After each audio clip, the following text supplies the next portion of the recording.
Welcome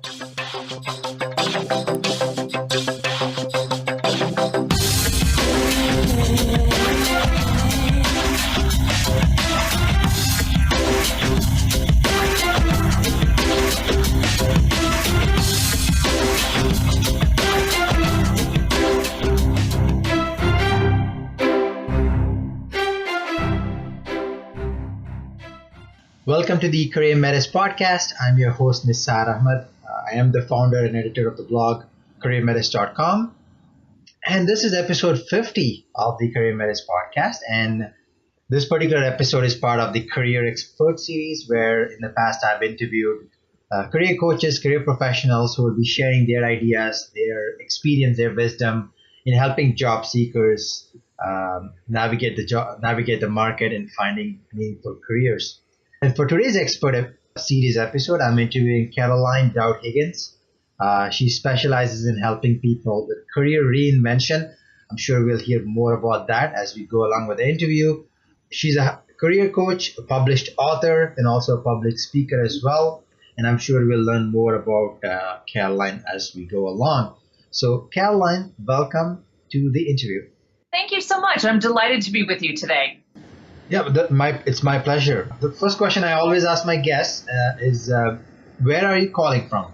Very good question. So it could be any day and any place, but today I am in Bloomington, Indiana, which is actually where I call my home base. So I live about an hour south of Indiana University. Okay. I think this is my first time speaking to someone from Bloomington.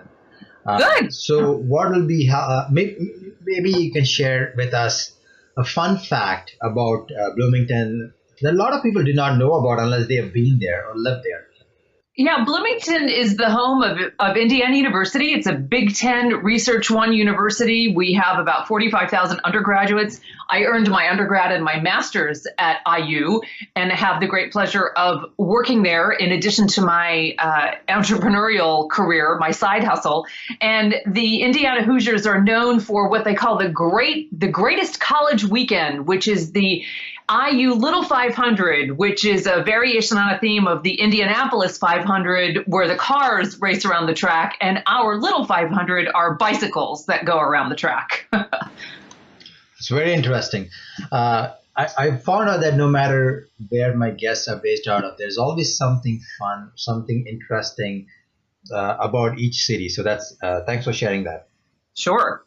So now I would like to ask you, if you can introduce yourself, tell us a little bit about your experience, your journey.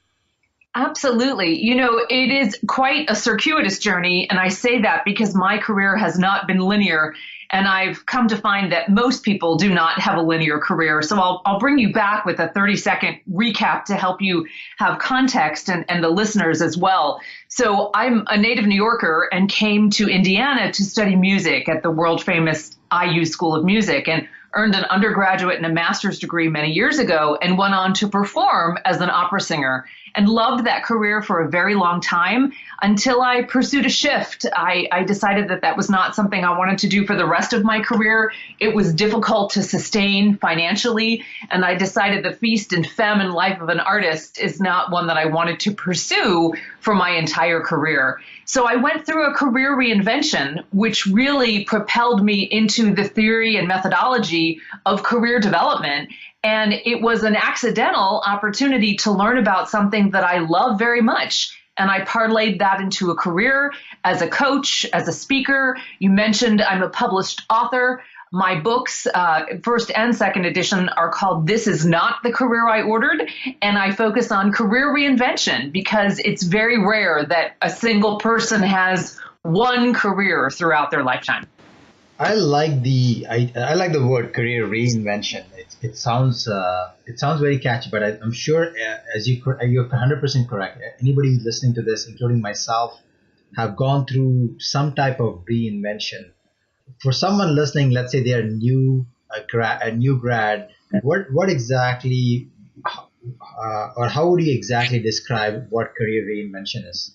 It's a good question because it can be confusing. A reinvention might be a small tweak. Let's say you work in an organization that you really like, but the role that you're in might not really fit you well. Perhaps you're not playing to your strengths and doing the types of projects that really engage you. So you could pivot and have a reinvention within that organization.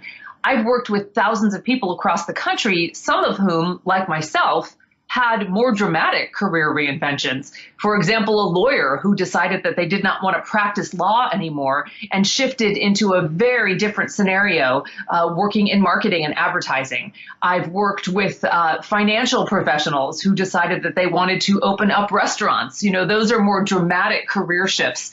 And I say that because I am an example of someone thinking about students who is doing something very different than what I studied at university. My undergrad and master's degree are in music. And although I did experience a broad liberal arts education, my concentration was music. So I want everyone listening to know you can reinvent, you can transform your career when you really focus on those transferable skills and experiences.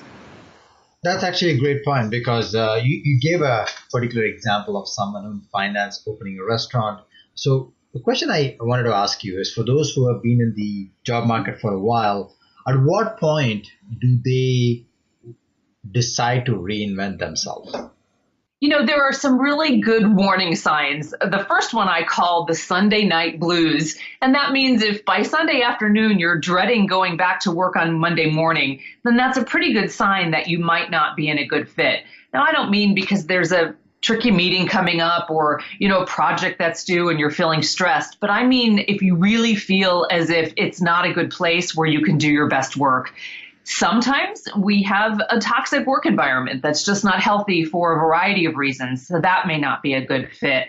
But the basic fundamentals of career development believe that when we're happy and thriving in a career, we have great alignment with our professional values, what we're interested in doing, what we're really good at in our strengths, and how it can honor our personality. So if you're not aligned well with your job, chances are you're ready for a reinvention. Aligned with your job. I like that concept. And are you talking about aligning the corporate value with your values, or it has to do with more about the day-to-day? Could you clarify that? Values are the biggest predictor of career satisfaction. The research is vast and very indicative. So, for example, if I valued flexibility and my corporate or nonprofit or government entity was very strict about me clocking in, even as a professional, and working so many hours, that might not be a good match. I might want an environment that was a little more flexible or allowed me to work remotely or do some telecommuting, if you will, using digital resources. I'll give you another example. When I was an opera singer, there were highs and lows to my income, and that inconsistency didn't match my values. I appreciate the solvency, the regular income. It's not necessarily about being extraordinarily wealthy, but not worrying about where your next paycheck. So that consistency value, that security of benefits and retirement were very important to me. And those are just not possible in the arts. So that was a misalignment of my values. But I want to mention that our values change over time. So I know people who have a value shift perhaps when they get married or they have children or they are at the very beginning of their career versus towards the middle or end. So it's important to know that you need to take some quiet time and think about what you value at each moment in your life because they change. That's interesting because even though I asked that question, I'm thinking, as you were mentioning, I'm thinking about values myself. If someone put me on the spot and asked me what my values, it'll take me some time to think. So in your experience, do you think people really know their values, or is that something they need to be shown? I'm actually glad you asked that because you're right. Most people look back and say, wow, I didn't even know that I could have values. And, often in the corporate entities, there are corporate values. They're on the website, they're on the letterhead. That's not what I'm talking about. I'm talking about what you value. So I wrote about this in my book because not everybody gives themselves permission to think about what they value. Let me give you some other values of mine. So I mentioned that security, that flexibility. I really appreciate learning and challenging myself. I need intellectual stimulation or I can get bored very easily. So I want a work environment that gives me challenges and opportunities to grow and develop and flex other muscles. I also appreciate the autonomy of being able to own a project and work on it myself and be accountable for it. So those are some additional values. Some people value traveling. Some people value not traveling. I'll give you an example. I do a lot of traveling by train, by plane, by automobile, but I do not commute to work on a regular basis for 2.5 hours in bumper to bumper traffic like I might if I lived in California. So that's a value for me. I want to be able to get to and from my workplace efficiently. Yeah, thanks for clarifying that. And I don't think I've heard a definition of values as thorough and simple as you have done. So thanks for doing that. So let's say someone has identified those values and they decided for whatever reason the job I'm doing today is not in alignment with my values. What do you suggest they do next? Where do they get started? So this is where you really need to begin the self-discovery process. And I have a very simple exercise that I use with my coaching clients, and it's called keep, stop, and start. And I create 3 columns. Maybe it's a spreadsheet, maybe it's just a piece of paper. And I start to write down over a week. This isn't something that you do in one sitting. You really need to think what's working in this job environment because it's not all bad in most scenarios. What do I want to keep? Maybe it's the salary. Maybe it's the type of work. Maybe it's the type of corporate entity. What do I want to stop? What's not working? Maybe you have a toxic boss, or maybe you have a 2-hour commute each way. So start to identify what you would like to eliminate. And then third, what are you missing? What would you like to start? Maybe you would love to have international travel. Maybe you're looking for a promotion or a financial upgrade. Maybe you're looking for something completely different. But starting to note those 3 areas gives you a point of departure, so then you can begin to investigate opportunities to connect those dots. So it's keep, start, and stop? Is that exactly right? Yes. Oh, interesting. I articulate it as keep, stop, start. Yes. Okay, very interesting. So they have then using that, they're actually mapping out instead of them going to a job board and trying to look for what is available. This is more of a reverse engineering their career then. And I'm so glad you mentioned that because so many people, when they're frustrated, just go right to the job board. They look at title, they look at salary, and that's just the natural instinct to say, what's next? And I want to really strongly encourage people to take some time to self-reflect because you can jump right into another misaligned job. And if you don't give yourself permission to take that time and reflect and think about what you want and what you don't want, you may just duplicate the scenario in a different organization. It's important to look for opportunities and to have that resume ready and to network and to meet people. But if you don't know what you're looking for, then that can be futile. So promise me, everybody listening, that you're going to take that time to really self-reflect. Good point. Otherwise, it becomes like what Einstein says, insanity is doing the same thing over and over again, expecting different results, right? Exactly right. Exactly right. Okay. So they have taken your advice. They have identified exactly the type of career they want. Well, let me stop you. Let me stop you because the word exactly, I think, is loaded. I'm not sure that there is a perfect position for anyone, myself included. And part of my world is being an entrepreneur because that's just the nature of work. So I always encourage people, forget about perfection, forget about exact. But if you can find something that hovers in the the 80% range, then you're in good shape. So I didn't mean to interrupt you, but I just share, don't look for the unicorn because they're very hard to find. Look for something that's feasible, that fits you in an 80% good to go, this works lens, because I think looking for that perfect scenario can be very frustrating. And you know what? Thanks for correcting me, because I'm thinking about the careers I've had, the jobs I've had. Some of them were not as good as the others. Some of them were excellent. And even the ones that I really enjoyed and stayed longer, it was not perfect. There were some flaws. And in spite of that, but the advantages outweighed the flaws. So I think perfection could become something that hinders you. So thanks for correcting me there. I think that's a key thing. It's a common mistake that we all make. And I think we anticipate perfection. And I think if we have clarity of expectations, we're going to be much happier on the other side. So the number is 80%. I mean, once again, I'm going to the exact. The range is 80%. Yeah, I think that's a fair range. It's not exact, but my point is it's rare, if ever, to find something that's perfect. I mean, even if you're the CEO of an organization and that is a pinnacle job, it might not be the perfect scenario. That's just life, and that's just the reality of interacting with other human beings. Yeah, that is totally true. So I can think of one thing that comes in the mind of people listening to this, or even anyone in general. They go through this exercise and they think, this is the type of industry or company I want to work for. But in my experience, and also the others I've spoken to, when they start the process of job search or career invention, there is always doubts, self-doubts. They have limiting beliefs and thoughts. Have you experienced that when you're dealing with your clients and the people you have helped?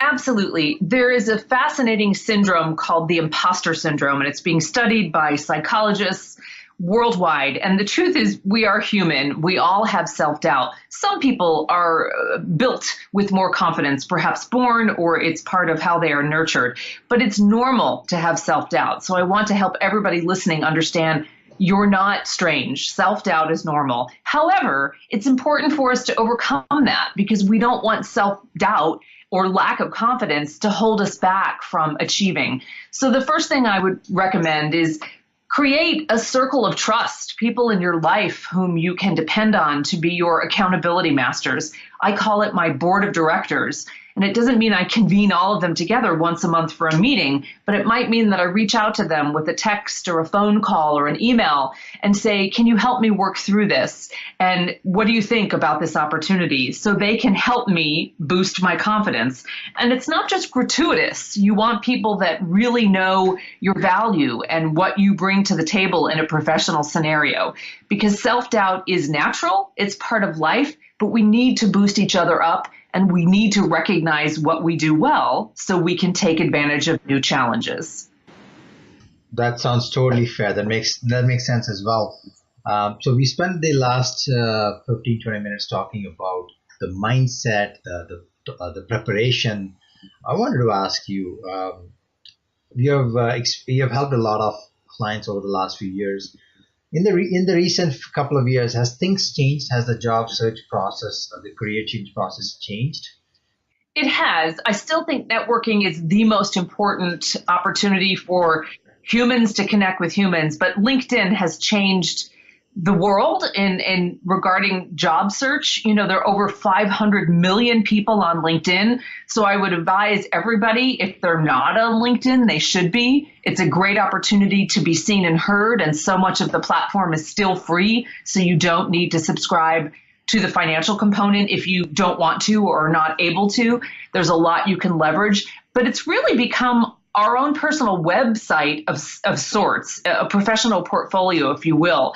The digital resume, the paper resume is basically extinct. The digital file is often something we share with HR when we're applying for a job, but everybody understands that they're being checked out on LinkedIn. That is where we go to do our reconnaissance about candidates. So I would say that digital transformation, it has really impacted how we seek talent, how we retain job opportunities, and how we reinvent.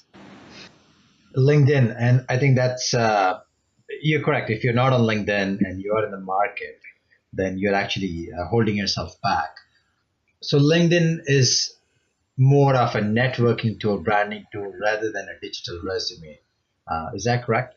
Yes, although I would say it is such a beautiful platform where you can attach rich media, anything from a PDF of your resume to a video to sound clips or digital assets that reflect the work that you do. So in a way, it's much more than your resume. It's a deeper version of the return on investment that you bring to a company. And please know, I don't work for LinkedIn. I'm not endorsing LinkedIn in any way, other than it is a global tool. And it's a great way to be seen and heard. And right now, it really is the number one platform. You may know this, and your listeners may. All of the job sites, whether it is Indeed or Career Monster or Career Builder, they're all pulling and aggregating those job opportunities, and they're on LinkedIn. So again, not to deny all those wonderful other job sites of the great work that they're doing, but if you want one-stop shopping, LinkedIn pulls those jobs from all of those other sites. So I have a question. I'm just running through this scenario. Let's say I've been working in a career for 5 years. My LinkedIn says the same as well. And all of a sudden I decide I want to change careers. I want to go into a totally different industry. How do you recommend people leverage LinkedIn to do that? Yeah. It's a great question. So LinkedIn gives you a chance to tell your story when you're not there in person. So the first thing that I would do is make sure that you have some fresh recommendations from people who really know your work well and are endorsing you, so others believe that you are valuable for the next opportunity. And I would tell that story. There's a beautiful summary statement that is at the top of the profile. And it's a way for you in first person to briefly and succinctly talk about your career reinvention. Now, if you're currently employed and you don't want your current employer to know that you're moving someplace else, you have to be subtle in how you share that information. But it's okay to announce that you're looking to expand your skill set and expand your experiences in a different realm. Because LinkedIn is such a platform where recruiters and hiring managers are looking. If they see that you've made a shift, there may be a new opportunity that they have in their toolkit for you. Okay. And what recommendation would you give for someone's resume, especially if they are completely switching careers? How do they highlight those skills similar to what they have done in LinkedIn?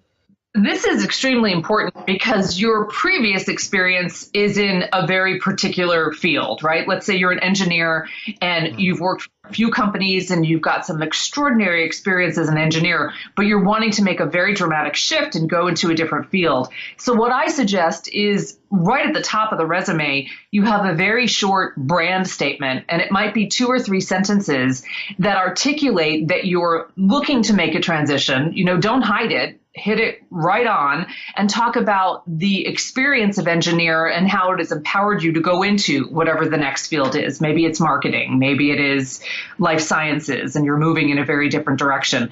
But there are always connective experiences that go from one to the other. And if you can articulate that, then it's more clear for an employer who might just see, well, she's been an engineer for 10 years. What else can she do? You need to answer the question, what else can I do? And you need to be very clear and have a professional strengths category and that brand statement. So now I'm just moving along. They've got the resume. The company that is looking at them, the potential employer are impressed. They call them. And I'm sure this question will come up. Hey, you've been an engineer for 10 years and now you want to work in marketing. So how does a candidate in that position build that trust or show that he or she can do that job? Well, again, tell the story. And I think it's important for the candidate to have done some homework, and maybe they did some volunteering for marketing roles, not roles, but marketing projects, either in their community or with nonprofits or boards or schools. Maybe their child is in a school system and they did some volunteering to sharpen those marketing skills. Or maybe they took some online courses and really enhanced their software ability with Photoshop and InDesign, for example. So you can't go from one to the other without any connection. You need to pursue your due diligence and make sure that you do have some skills. And if you don't, you can seek them out rather easily. It doesn't always mean going back for an entirely new collegiate degree. It might be a certificate or a workshop or some online courses. We call this micro-credentialing, or it might be some volunteering even within your company so you get your feet wet and learn a little bit about that other opportunity. Otherwise, you're too big a risk. So you do need some connection, in this case, for our example, from engineering to marketing to be viable. I think you shared some very interesting insight there. Just because you wanted to work doesn't necessarily mean that's a good idea. You need to have some type of relevant experience, whether it's volunteering or project, to make that natural move. I like to think of this. I work with a lot of lawyers. The legal industry is intense, and a lot of lawyers burn out and say, I need to take a break. I don't want to do this anymore. What else is there? You need to think like a lawyer and prove your case. Come to the table with facts and examples, evidence, if you will, that shows the hiring manager in the marketing organization that as an engineer, there were things that you did that were relevant to marketing, or that you got those experiences in an extracurricular type of way in your personal life or in your social life or by volunteering in the company where you serve as an engineer. So the bottom line is prove it. That's a great analogy. Think like a lawyer, prove your case, no matter what you do. So that's actually a perfect example. Caroline, we are coming to the end of the interview. Shared a lot of great ideas. Any last words, anything that you would like to add to the questions that we have discussed so far? Yeah, what I always want to add when I end an interview is that it's never too late or too early to change your mind. I work with so many individuals who studied one particular thing at university, whether it was law or engineering or medicine or liberal arts, and they feel like that has tracked them for life. And it's okay to change your mind. And I know it takes a lot of work to reinvent, but it's worth it. I know that sometimes bad bosses happen, bad jobs happen, the right fit doesn't happen, but suffering is optional. Life is short, and I truly believe that everyone listening deserves to be happy and gratified in their career. We spend a lot of time at work.